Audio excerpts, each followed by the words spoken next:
오늘 오후에 다같이 읽으실 성경 말씀은 역대기상 1장 1절에서 4절까지입니다.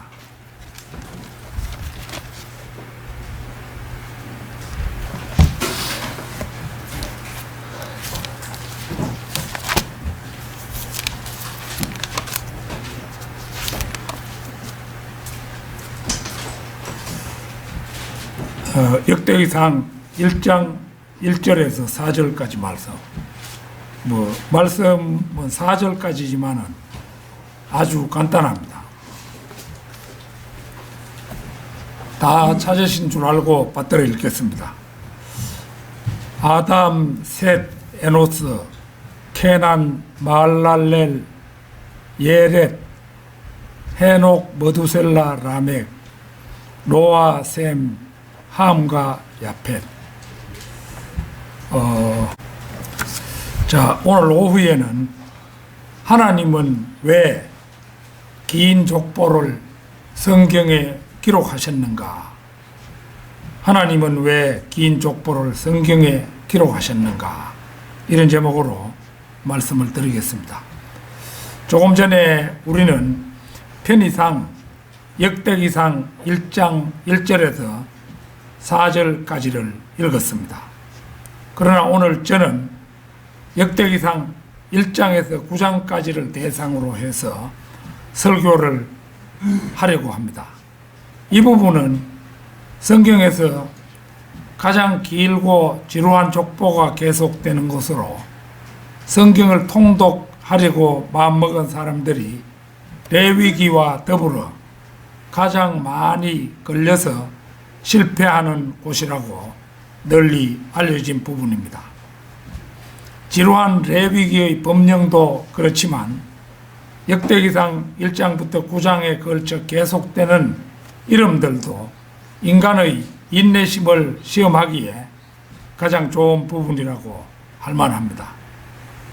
그렇지만 주석 성경의 연대를 참고해 보면 역대기상 1장부터 9장까지의 족보에는 BC 4004년 아담 때부터 BC 1056년 기브온 거민까지 자그마치 2948년 동안의 기나긴 족보가 기록되어 있습니다.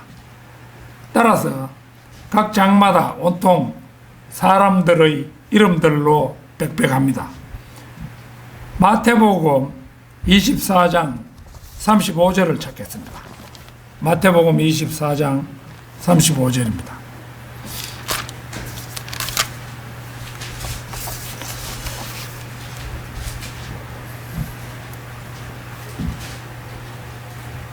하늘과 땅은 없어져도 내 말들은 결코 없어지지 아니하리라. 이 말씀은 이곳 외에도 마가복음 13장 31절, 누가복음 21장 33절 등 세 번에 걸쳐 성경에 기록된 아주 중요한 말씀입니다. 생각건대 하늘과 땅은 어떤 경우에도 없어지지 않을 것 같습니다. 그러나 성경에는 하늘과 땅이 없어지는 때가 분명 있을 것이라고 말씀합니다. 요한계시록 21장 1절을 찾겠습니다.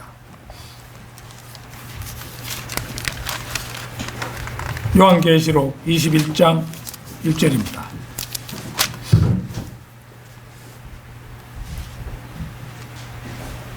또 내가 새 하늘과 새 땅을 보니 처음 하늘과 처음 땅은 사라지고 바다도 더 이상 있지 아니하더라.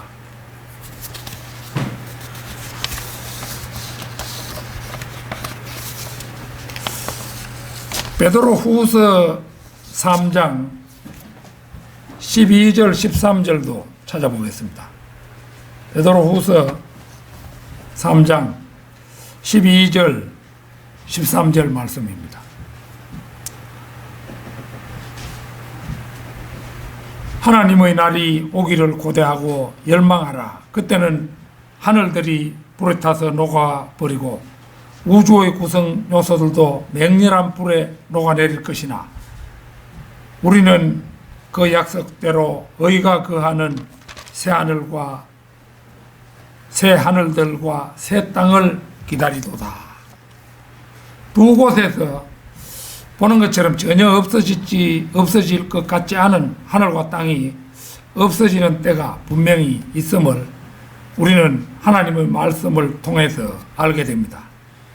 여러분은 분서갱유라는 미정유의 사건을 학창시절에 역사를 공부하면서 들어보셨을 것입니다.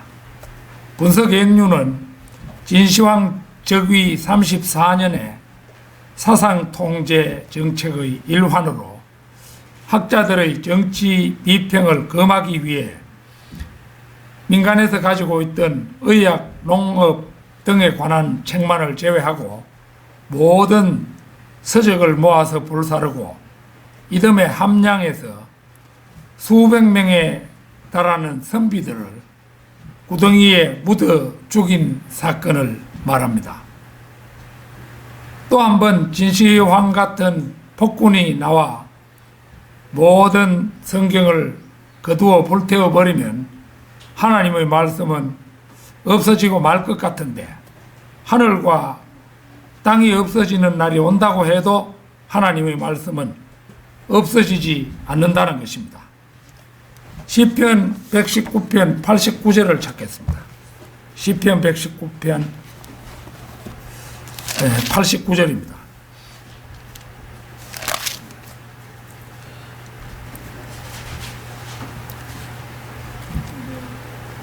오 주여, 주의 말씀은 영원히 하늘에 세워졌나이다.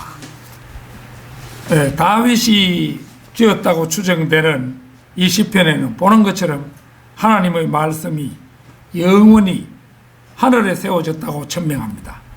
즉 인간의 손이 닿을 수 없는 하늘에 그 원본이 세워져 있기에 그 말씀이 결코 없어지지 않는다는 것은 이해가 갑니다.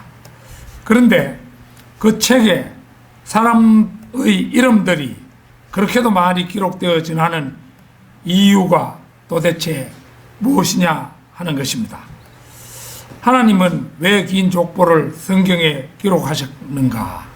첫째는 인간을 향한 하나님의 사랑을 보여준다는 것입니다.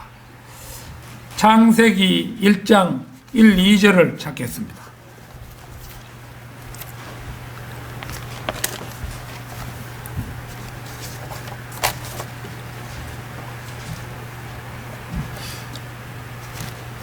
태초에 하나님께서 하늘과 땅을 창조하셨느니라. 땅은 형체가 없고 공허하며 어두움이 기쁨의 표면에 있으며 하나님의 영은 물들의 표면에서 거니시더라. 창세기 1장 1절은 최초의 창조를 말씀하는 곳입니다. 그리고 1장 2절은 최초의 세상에 대한 심판을 보여주는 말씀입니다. 그런데 신비스럽게도 최초의 창조에 대해서 한 절, 최초의 심판에 대해서 한 절, 이렇게 극도로 절제된 가운데 기술하고 있다는 점입니다. 자, 1장 3절 하나님께서 말씀하시기를 빛이 있으라 하시니 빛이 있더라.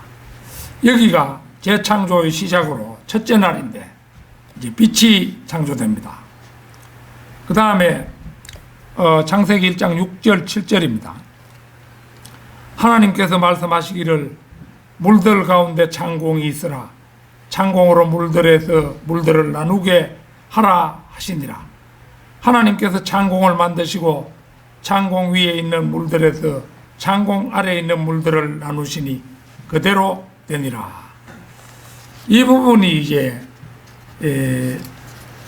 재창조의 둘째 날로 현재의 우주를 어떻게 만들었는가를 보여줍니다. 물들로 가득 찬 거대한 그릇 속에 거대한 공간이 생겨나면서 현재 우리가 살고 있는 우주가 창조되는 장면입니다. 자, 9절 10절 하나님께서 말씀하시기를 하늘 아래 물들이 한 곳으로 함께 모이고 마른 곳이 드러나라 하시니 그대로 되니라. 하나님께서 마른 곳을 땅이라 부르시고 물들이 함께 모인 곳을 바다들이라 부르시니라. 하나님께서 보시니 그것이 좋았더라. 여기에는 지구에 육지와 바다가 만들어지는 셋째 날의 기사입니다. 풀과 채소, 과실수도 이 셋째 날에 창조됩니다. 그 다음에 14절 16절입니다.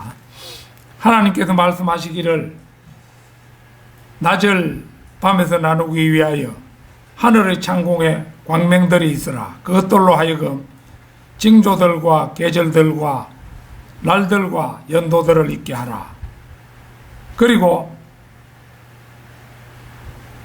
광명들은 하늘의 창공에 빛이 되어 땅 위를 땅 위에 빛을 주라 하시니 그대로 되니라.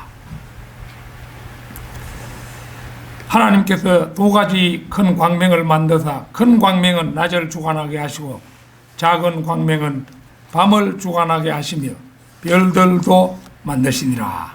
이 부분은 해와 달과 별들이 만들어진 넷째 날의 기사입니다. 자, 20절 21절입니다. 하나님께서 말씀하시기를 낮을 밤에서 나누기 위하여 하늘의 창공에 광명들이 있으라. 그것들로 하여금 징조들과 계절들과 날들과 연도들을 있게 하라. 하나님께서 두 가지 큰 광명을 만드사 큰 광명은 낮을 주관하게 하시고 작은 광명은 밤을 주관하게 하시며 별들도 만드시니라.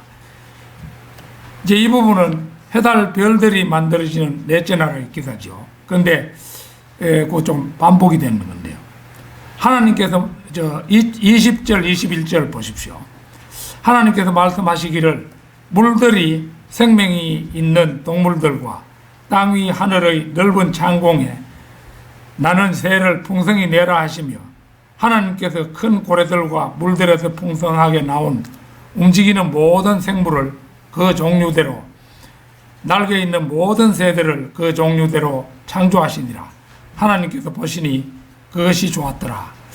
여기는 동물들과 새와 고래와 물고기를 만드신 다섯째 날의 기사입니다. 제가 어제 설교를 작성하면서 밥 존스 시니어에 대해서 궁금해서 턱 쳐봤더니만 르크만 목사님이 밥 존스 시니어에 대해서 회상하는 그 얘기가 나왔더라고요. 그런데 이제 연세가 많아지셔가지고 이제 몸도 잘 가누지 못하고 이래가지고 병원에 입원해 가 계시는데 이제 자기를 시중드는 사람을 늘 아주 꾸짖고 그러는 거예요. 그러면서 자네가 이 세상에서 제일 나쁜 사람일세 이러면서 꾸중을 하는 거예요. 그래, 왜 제가 나쁜 사람입니까? 왜냐하면 자네는 내가 말씀을 전하러 나가려고 하면은 늘 가방을 빼앗고 못 가게 한다 이거라요. 이제 그러니까 이 밥 존스 시니어 그 박사님은 굉장히 참 복음을 전하는데 열정이 있었던가 봐요. 그러니까 막 누워 있으면서도 나가려고 자주 출동을 하려고 이제 하니까 몸도 잘 못 가는 분이니까 이제 자꾸 만류를 하고 이랬던 거예요. 만류하는 사람을 보고 자네가 제일 나쁜 사람이라고 내가 복음 전하는 것을 못하게 한다.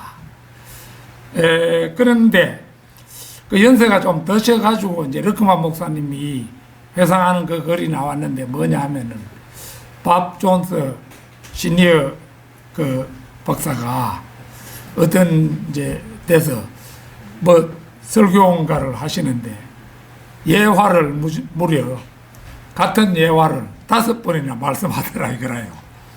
그게 이제 연세가 많으셔가지고 정신이 뭐 옳지 않은 거죠. 했던 소리 또 하고 막 이런 정도라도 늘 이제 그 열정이 넘치고 하니까 그렇게 했던 겁니다. 그런데 그거를 러크만 목사님이 아주 인상 깊은 장면으로 그렇게 거기다가 기록을 해놨어요. 그것은 밥 존스 시니어를 비난하기 위해서 그 해놓은 게 아니죠. 그만큼 그분이 참 죽기 얼마 전에도 했던 소리를 또 하면서도 그 진리를 전하기 위한 그런 열정에 넘쳐 있었다. 이 말씀을 하시는 거예요. 내가 분명히 여기에 하나 착각을 하고 보니까 그 생각이 떠오르네요. 자, 그 다음에, 그 이제 20절, 21절은 동물들과 새와 고래와 물고기를 만드신 5째 나라의 기사입니다. 그 다음에 24절, 26절, 27절입니다. 하나님께서 말씀하시기를 땅은 생물을 그 종류대로 내되 가축과 기어다니는 것과 땅의 짐승을 그 종류대로 내라 하시니 그대로 되니라. 하나님께서 말씀하시기를 우리의 형상대로 우리의 모습을 따라 사람을 만들자. 그리하여 그들로 바다의 고기와 공중의 새와 가축과 모든 땅과 땅 위를 기어다니는 모든 기는 것을 다스리게 하자 하시니라. 그리하여 하나님께서 자신의 형상대로 사람을 창조하셨으니 곧 하나님의 형상대로 그를 창조하셨으며 그들을 남자와 여자로 창조하셨느니라. 이 부분은 짐승을 종류대로 그리고 남자와 여자를 만든 6째 나라의 기사입니다. 이로써 이제 재창조가 완료되었습니다. 살펴본 대로 최초의 창조와 심판 그리고 재창조가 모두 창세기 1장 안에서 기술되었습니다. 특히 둘째 날을 보면 하루 만에 6조 광년의, 왜 6조 광년이라 이렇게 제가 말씀드리느냐 하면은 그 욥기 주석서를 읽어보면은 이제 우리 지구에서 셋째 하늘 그 깊음까지 거리가 그 3자에다가 또 0을 막 여러 개 붙여놨는데 내가 1, 10, 100, 1000, 만, 10만, 100만, 1000만 이래가지고 딱 세려보니까 3조가 나오는 거예요. 그러면 지구에서 그 셋째 하늘까지 3조면은 아래쪽으로도 같은 거리가 있는 거죠. 그렇죠? 오른쪽 왼쪽에도 그 우주가 같은 거리가 있죠. 이 지구가 우주의 중심에 떠 있기 때문에 그래서 제가 6조 광년 넓이의 우주라 이렇게 말씀드린 겁니다. 넷째 날에는 해달 별이 단 하루 만에 창조되죠. 우주에는 1천억 개의 은하와 각 은하마다 1천억 개씩의 별이 창조되는데 별들의 총합은 그 1천억 곱하기 1천억 그게 얼마가 되는지 난 내가 숫자로 헤아리지 못했습니다. 그런데 1천억 곱하기 1천억 개가 우주에 있는 별의 총합이에요. 최초의 창조와 재창조가 창세기 1장에 모두 뭉뚱그려 기록되었는데 반해 오늘 본문 역대기상 1장 4절 이하에 계속되는 말씀에서는 인간의 족보를 무려 9배인 9장 분량에 꽉 차도록 기술하고 있음을 봅니다. 하나님께서는 태양보다도 큰 별들이 우주에 부지기수인데도 그런 별의 이름 대신에 하찮은 인간의 족보를 한 사람 한 사람 이름을 호명하듯이 기록하고 계십니다. 도대체 왜일까요? 우주보다도 우주 속의 해달별들의 이름보다도 사람의 이름들을 이렇게 많이 기록하신 이유가 대체 무엇이겠습니까? 그것은 광막한 우주보다도 해달별보다도 하나님께서는 우리 인간 한 사람 한 사람을 더 사랑하신다는 의미입니다. 그리고 그 사랑에는 움직일 수 없는 증거가 있습니다. 하나뿐인 독생자 주 예수 그리스도를 인간의 모습으로 이 땅에 보내시고 십자가에서 보혈을 흘리도록 하셔서 죄인인 우리 인간들의 구원 계획을 완성하신 그 일이 바로 인간을 향한 하나님의 사랑의 움직일 수 없는 증거인 것입니다. 하나님은 왜 긴 족보를 성경에 기록하셨는가? 둘째는 이 족보가 성령님의 계시에 의해서 기록되었다는 사실입니다. 우리가 잘 알다시피 인류가 온 지면에 흩어진 것은 노아의 대홍수가 있은 뒤 바벨탑 사건 이후부터였음을 성경은 보여줍니다. 창세기 11장 1절에서 9절을 찾겠습니다. 창세기 11장 1절에서 9절입니다. 온 땅에 하나의 언어와 하나의 말만 있더라. 그들이 동쪽으로부터 이동하여 신할 땅에서 평온을 만나니 거기에서 거하였더라. 그들이 서로 말하기를 가서 벽돌을 만들어 단단하게 굽자 하고 그들은 벽돌로 돌을 대신하고 역청으로 회반죽을 대신하였으며 또 그들이 말하기를 가서 우리를 위하여 성읍과 탑을 세우되 탑 꼭대기가 하늘에 닿도록 하여 우리의 이름을 내자. 그리하여 우리가 온 지면에 멀리 흩어지지 않게 하자 하더라. 주께서는 사람의 자손들이 세우는 성읍과 탑을 보시려고 내려오셨더라. 주께서 말씀하시기를 보라, 백성이 하나요 그들 모두가 한 언어를 가졌기에 이런 일을 시작하였으니 이제는 그들이 하기로 구상한 일은 아무것도 막을 수 없을 것이라. 가자, 우리가 내려가서 거기에서 그들의 언어를 혼란시켜 그들이 서로의 말을 알아듣지 못하게 하자 하시고 주께서 그들을 그곳에서 온 지면에다가 멀리 흩으시니 그들이 성읍을 짓는 것을 거쳤더라. 그러므로 그것의 이름을 바벨이라 불렀으니 이는 주께서 거기에서 온 땅의 언어를 혼란케 하셨습니다.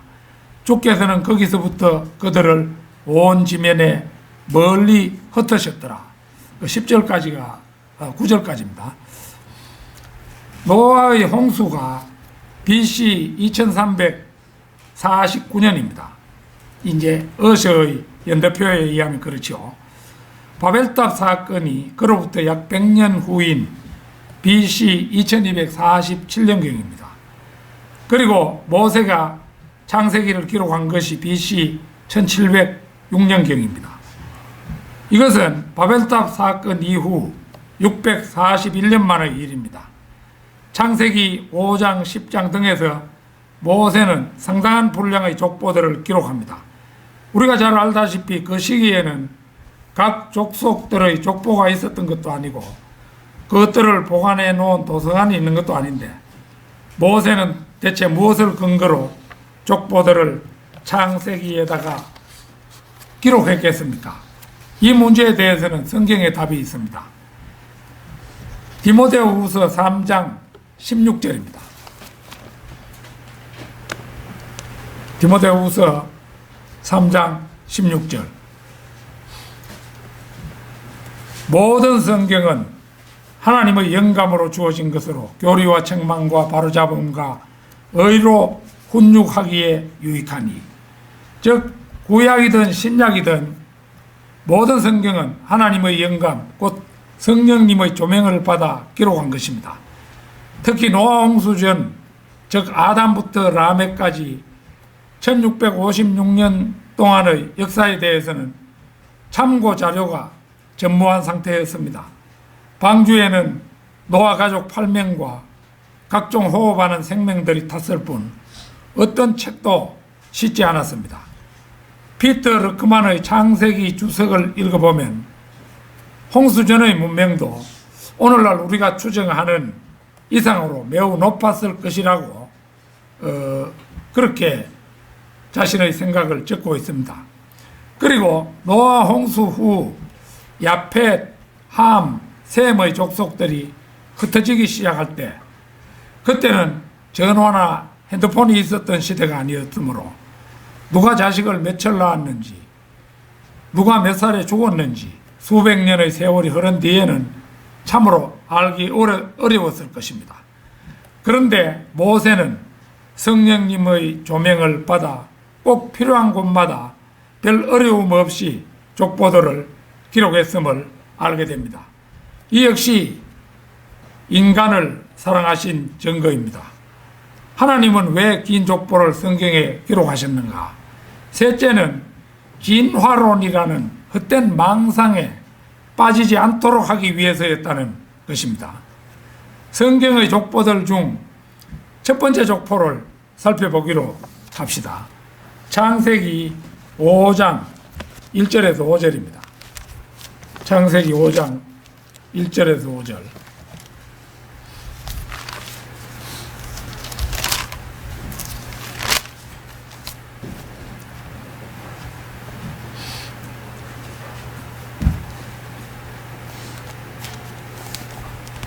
자, 이것이 아담의 세대들에 관한 책이라.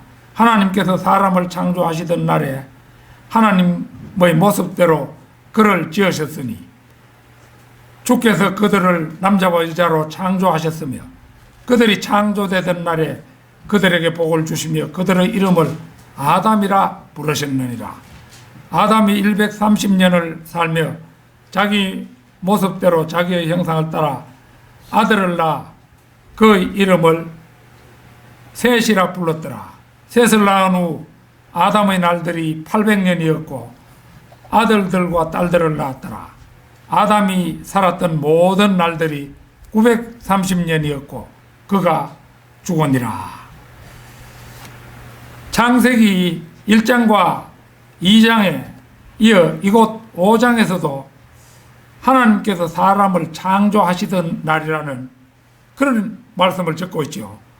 여기에서 알 수 있듯이 이제 창조를 강조해서 밝히고 있는 거죠. 성경은 어디를 보더라도 창조론 일색입니다.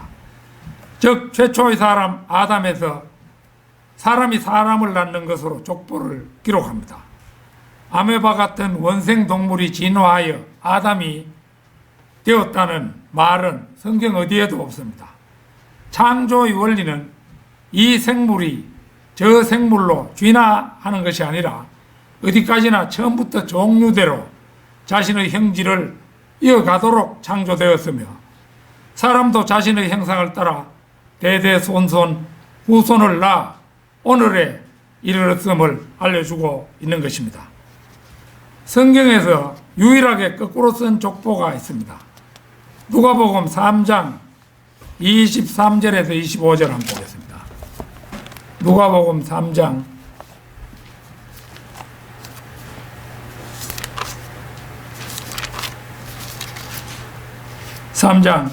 23절에서 25절입니다.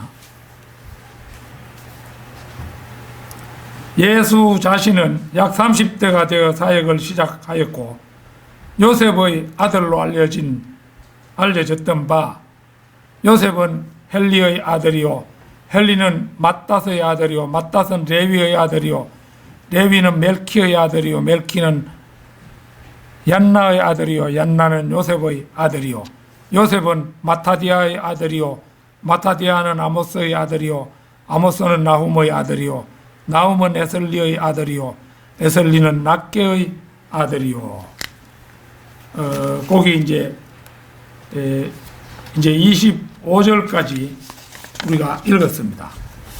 그 뒤에 36절부터 이거 다 읽으면 지루하니까 그 뒤 36절부터 38절을 보겠습니다. 살라는 카이난의 아들이요 카이난은 아르박삿의 아들이요 아르박삿은 셈의 아들이요 셈은 노아의 아들이요 노아는 라멕의 아들이요 라멕은 머두셀라의 아들이요 머두셀라는 에녹의 아들이요 에녹은 야렛의 아들이요 야렛은 말랄레엘의 아들이요 말랄레엘은 카이난의 아들이요 카이난은 에노스의 아들이요 에노스는 셋의 아들이요 셋은 아담의 아들이요 아담은 하나님의 아들이었느니라. 여기를 보면 이제 거꾸로 기록한 족보의 마지막 처리가 의미심장하죠. 아담은 하나님의 아들이었느니라 이렇게 기록하고 있죠. 이 말씀은 하나님께서 아담을 낳으셨다는 표현이 아니라 하나님께서 아담을 창조하셨다는 의미를 이렇게 기록한 것입니다. 창세기 1장 11절 12절 잠시 보겠습니다. 창세기 1장 11절 12절입니다.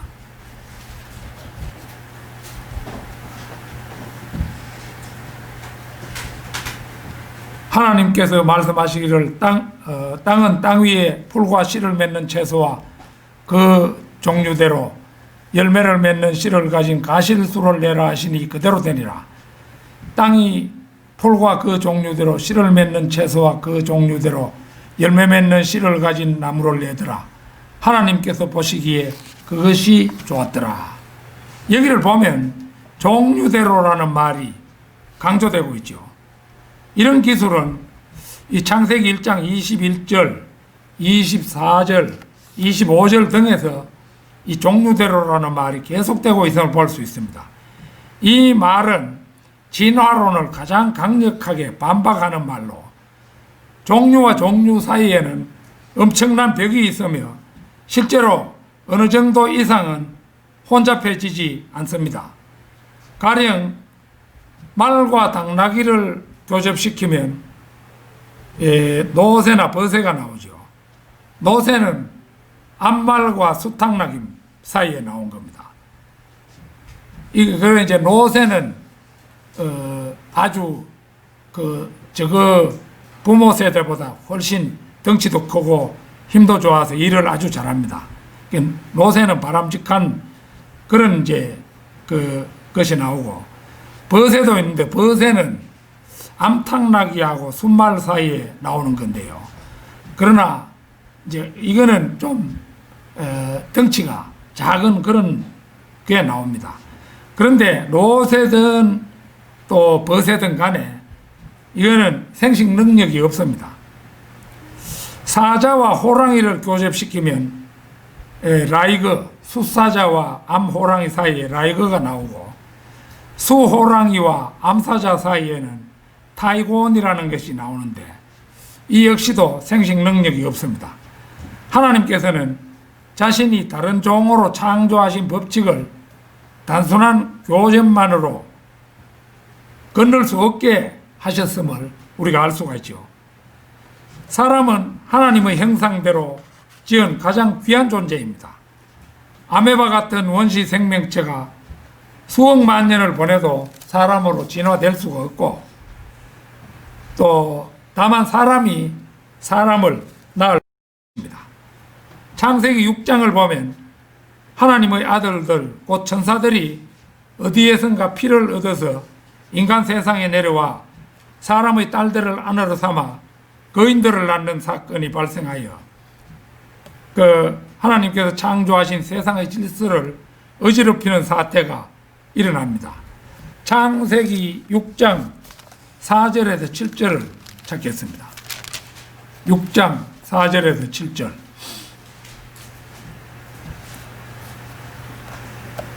그 당시에 땅에는 거인들이 있었고 그 후에도 있었으니 즉 하나님의 아들들이 사람의 딸들에게 들어와서 그녀들이 그들에게 자식들을 낳았을 때며 그들은 옛날의 용사들로 유명한 사람들이었더라. 유명한 사람들이 되었더라.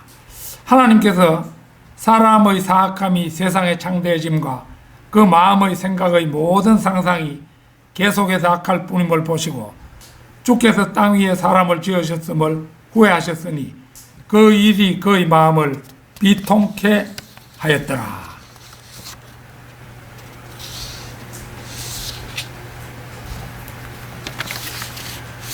한 절 더 읽겠습니다. 주께서 말씀하시기를 내가 창조한 사람을 지면에서 멸망시키리니 사람과 짐승과 기는 것과 공중의 새들 모두라. 이는 내가 그들을 지었음을 후회함이라 하시니라.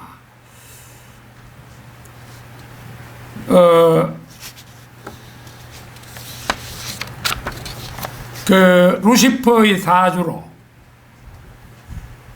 전에 한번 전주교회에서 사역을 잠시 했었던 신용석 목회자하고 우리 전부 앉아서 이야기하는데, 그래 내가 약간 의문이 나서 조도희 목사가 함께 앉아 있었는데, 그 창세기 6장에 나오는 하나님의 아들들, 말하자면 천사들이 자기 것처럼 이탈한 사건, 그것도 근본적인 원인은 루시퍼에게 있다고 봐야겠지요. 이러니까, 그래 신용석 목회자가 하는 말이 그 당시에 이제 그건 다르다고 이러는 거예요. 그러니까 옆에 조도희 목사가 앉아가 있다가 그러면 거기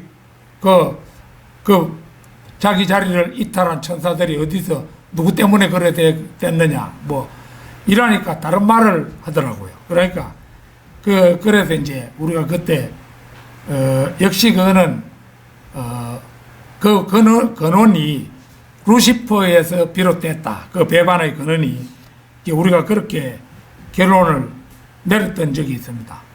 그래서 이제 루시퍼가 꼬셔가지고 결국은 그렇게 되었다. 이렇게 볼 수가 있죠. 루시퍼의 사주로 타락한 천사들이 사람의 딸들을 아내들로 이제 삼자 시의 혼잡이 일어납니다. 이제 우리가 아는 사람의 성 염색체는 남자가 XY, 여자가 XX인데, 남자 염색체 Y가 여자 염색체 X와 결합하면 XY로 이제 아들이 되고, 남자 염색체 X와 여자 염색체 X가 결합하면 이제 딸이 되는 거죠. 그들 사이에 태어난 자식은, 그런데 이제 여기에 보면은 하나님의 아들들이 육체가 되어 인간 여자와 결혼했을 때 그들 사이에 태어난 자식은 모두 남자였고 이제 거인으로 자랐습니다. 태어난 자식이 모두 남자였다는 것은 우리가 뭐 확실한 것을 지금 알 수는 없지만은 하나님의 아들들의 천사가 사람의 모습을 입은 그들의 염색체는 YY가 아니겠느냐. 우리 이제 현재 인간의 성 염색체는 남자가 XY인데, 이상하게도 여자와 함께 살면서 낳은 자식들이 거인이 되었는데, 그게 모두 남자였음을 성경이 자세히 읽어보면 좀 드러나는 듯 합니다. 그렇기 때문에 이 하나님의 아들들의 성염색체는 YY였을 가능성이 상당히 많다.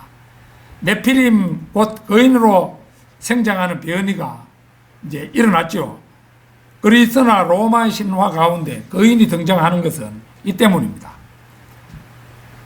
거인의 아버지는 타락한 천사들이었으므로 이들은 근본적으로 악의 씨들입니다.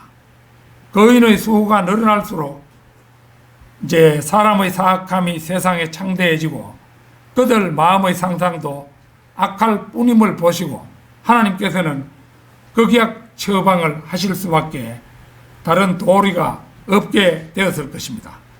하나님께서 홍수를 보내어 세상을 멸망시킨 것은 바로 그 때문입니다. 종류대로 창조하신 세상을 타락한 천사들이라는 이 종이 인간의 실을 혼잡케 하는 것을 하나님께서는 더 이상 두고 보실 수는 없으셨던 것입니다.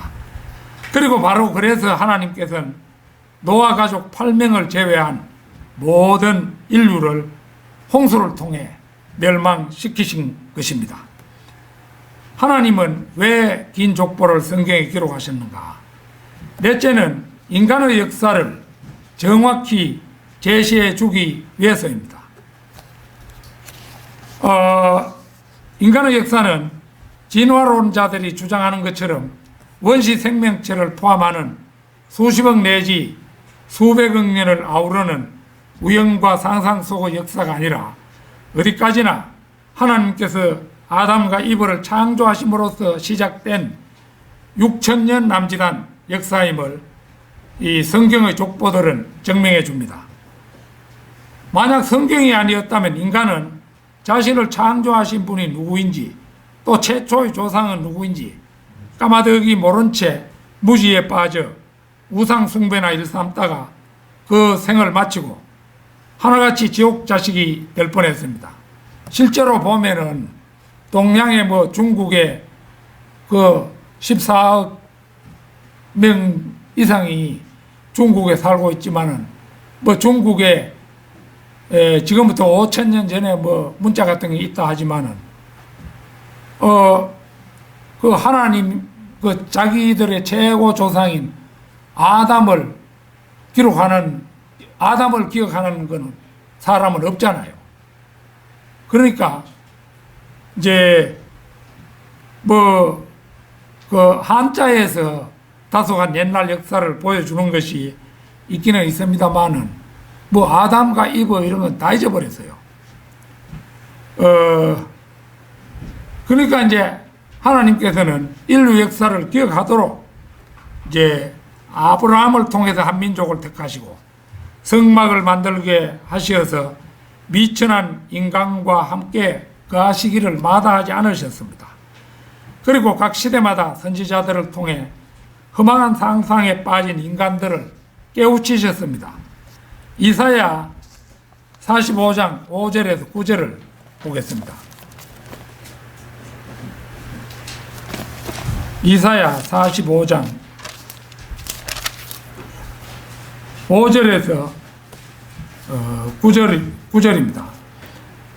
나는 주여 아무도 다른 이가 없나니 나 외에 다른 하나님이 없느니라. 네가 나를 모를지라도 내가 너를 띠로 동했노라. 사람들이 해가 뜨는 곳과 서쪽에서부터 나 외에 다른 이가 없는 것을 알게 되리라.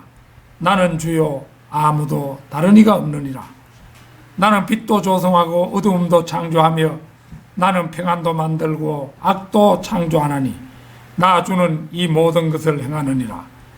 너희 하늘들아 위로부터 내리며 장공으로 의를 부어 내리게 할지어다. 땅은 열어서 그들로 구원을 내게 하고 의도 함께 솟아나게 할지니라. 나 주가 그것을 창조하였느니라. 자기를 지으신 분과 싸우는 자에게 화 있으리라. 땅의 질그릇들로 질그릇들과 싸우게 하라. 진흙이 만드는 자에게 네가 무엇을 만드느냐 말할 수 있으며 또 너의 작품이 그는 손이 없다 할 수 있겠느냐. 보는 것처럼 하나님께서는 각 시대에 걸쳐 자신이 창조주이심을 천명하기를 마다하지 않으셨습니다. 진화론자들은 흑인의 조상과 백인의 또 황인종의 조상이 각각 다른 것처럼 생각을 합니다. 그러나 성경은 인류의 중간조상이라 할 수 있는 노아의 세 아들로부터 현재의 인류가 분화되었음을 말합니다. 창세기 17장 24절에서 27절 한번 찾겠습니다. 창세기 아니라 사도행전입니다. 사도행전 17장 24절에서 27절입니다.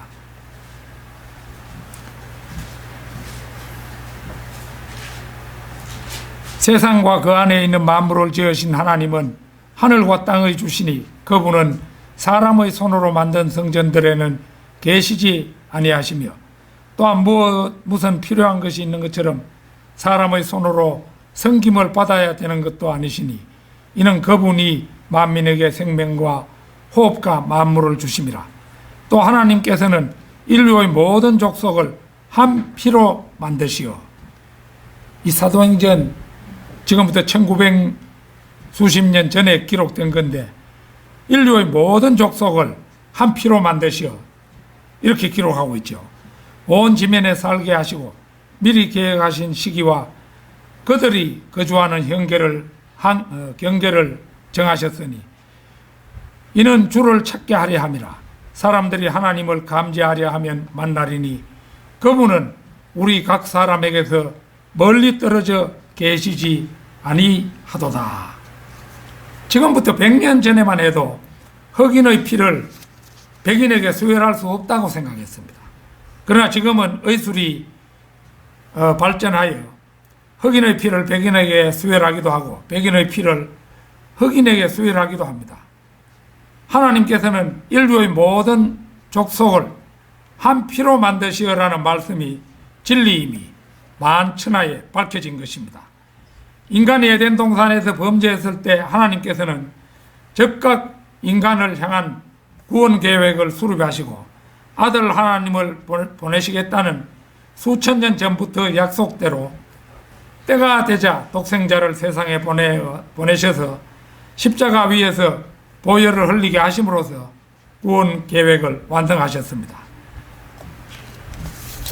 요한복음 19장 30절을 찾겠습니다. 요한복음 19장 30절.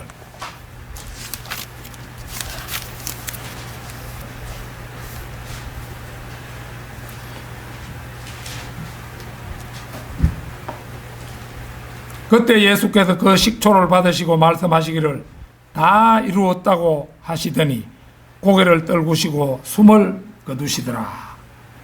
십자가에 의해서 마지막 숨을 거두시기 전에 하신 다 이루었다는 말씀은 바로 구원 계획의 완성을 천명하신 것이었습니다. 따라서 하나님에 의한 아담의 창조, 아담의 범죄, 지옥 형벌을 면할 수 없게 된 죄인들, 하나님의 구원 계획에 의한 독생자의 성육신, 예수 그리스도의 갈보리에서의 피 흘림, 구원 계획의 완성, 예수 그리스도를 구주로 영접한 하나님의 아들들, 이것이 바로 인류 역사의 핵심임은 두말할 나위가 없는 것입니다.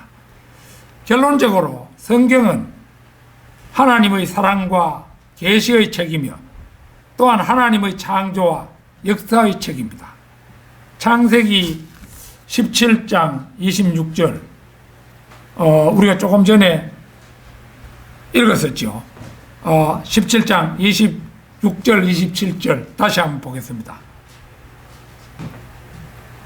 또 하나님께서는 인류의 모든 족속을 한 피로 만드시어 온 지면에 살게 하시고 미리 계획하신 시기와 그들이 거주하는 경계를 정하셨으니 이는 주를 찾게 하려 함이라.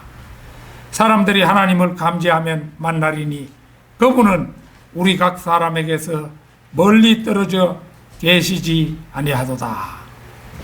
성경은 인류가 아담과 노아의 후손임을 알려줍니다. 그러니까 인류를 아시아 사람, 아프리카 사람, 유럽 사람, 아메리카 사람, 오세아니아 사람을 각각 다른 피로 만드시지 않고 모든 인종을 한 피로 지으셨다는 것입니다. 따라서 백인종, 흑인종, 흑인종이 공의 수혈이 가능한 한 피로 창조하셨다는 것입니다. 그러나 사람이 가진 인종적 특징은 유전자와 염색체에서 나오는 것이지 피에 기인하는 것이 아닙니다. 그러나 그럼에도 불구하고 스토아 학파나 에피쿠로스 학파에 속한 어떤 사람도 인류의 모든 인종이 한 사람에게서 나왔다는 사실을 믿지 않습니다. 그러나 오늘날 인류의 피가 각각 다른 피라고 믿는 사람은 없습니다. 그 어떤 사람 간이든 혈액형이 같으면 양자 간 수혈이 가능하기 때문입니다. 저는 제 자신 혼자로서도 이 말씀을 참 내 가슴으로 그냥 이해합니다. 뭐냐 하면 사람들이 하나님을 감지하려 하면 만나리니 그분은 우리 각 사람에게서 멀리 떨어져 계시지 아니하도다. 이 말입니다. 이 말씀 제가 이제 그 당뇨 증세가 와가지고 이대로 이거 죽으면 안 되는데 이대로 죽을 수 없잖아. 이래서 이제 그때부터 뭐 길을 가든지 눕든지 누워서도 이제 잠들기 전에는 기도를 하고 또 뭐 앉아 있든지 기도하기를 제발 바른 길을 좀 인도해 달라고 이제 하나님께 간절히 기도를 했어요. 기도를 했더니 어느 날 신문 광고를 보게 하시고 오늘날 진리를 아는 사람이 되도록 하나님께서 인도를 해주신 거예요. 바른 하나님을 찾을 수 있도록 해주신 겁니다. 각 민족마다 거주하는 경계가 다른데 이것은 곧 하나님을 찾게 하려 함이라. 오늘날 하나님께서 보존하신 킹 제임스 성경은 약 800개의 언어로 번역되었는데 아닌 게 아니라 하나님을 찾으려 하면 하나님을 만날 수가 있습니다. 찾는 이가 그 누구든 그분은 항상 찾는 이 가까이 계시는 것입니다. 성도 여러분, 우리가 구원받은 일을 생각해 보십시오. 진리를 찾겠다는 작은 마음 하나를 가졌을 뿐인데 마치 엄마와 아이가 숨바꼭질할 때 찾기 쉬운 곳에 일부러 엄마가 숨어 있다가 자기 아들에게 발견되듯이 하나님께서는 우리가 그분을 찾을 만한 지점에서 계시다가 우리가 하나님을 찾자 못 이긴 척 우리에게 발견되신 것입니다. 영어 킹 제임스 성경을 기준으로 볼 때 66권의 말씀은 총 1189장, 총 31,102절, 총 78만 8,258단어로 이루어졌다고 합니다. 이 소담스러운 보존된 말씀들을 우리에게 주신 사랑의 하나님께 늘 감사하는 성도 여러분이 되시기를 바람하지 않습니다. 다 같이 기도드리겠습니다.